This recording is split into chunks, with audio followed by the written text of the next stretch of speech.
Okay, so as you can probably see behind me, it is quite a windy day here. Now, normally I would not recommend spraying on a windy day outside at all, but this is a fairly protected little spot I've got here. It's important to avoid windy days when painting because there's obviously grit, dust carried along in the wind into your finish, okay?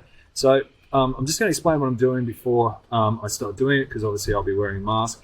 Right, I've shaken this. What you really want to hear is that ball rattling in there. If you don't hear that, there'll be a problem with the can. I've also cleaned the nozzle on this. One thing you can do to stop it coming out the wrong way, I guess, is to clean that just using boiling water. So I keep a kettle in the shed, fill that up, fill a container of boiling water, and just dip the nozzle in that. Also give a couple of little sprays first just to make sure that that clears that nozzle as well. So what I'll do from here, I'll pop the mask on. I'll be holding the can about 30 centimeters from the guitar. And the key here is always to do light coats. We don't want heavy coats. Heavy coats create runs. We want to do multiple light coats as opposed to one big heavy coat. So you won't see great coverage on the first coat. By coat 2, coat 3, you'll start seeing all of the wood covered basically.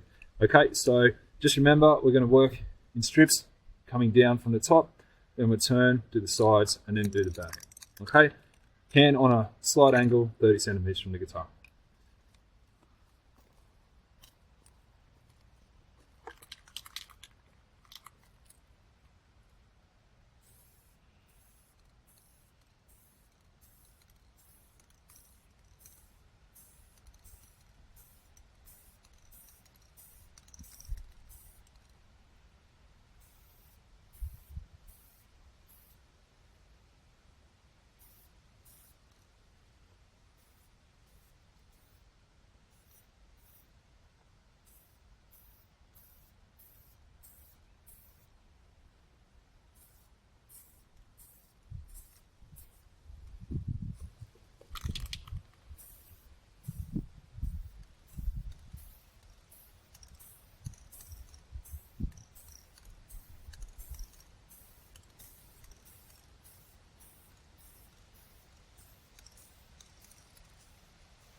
Okay, so that's really all the coverage we're going to get on that first coat.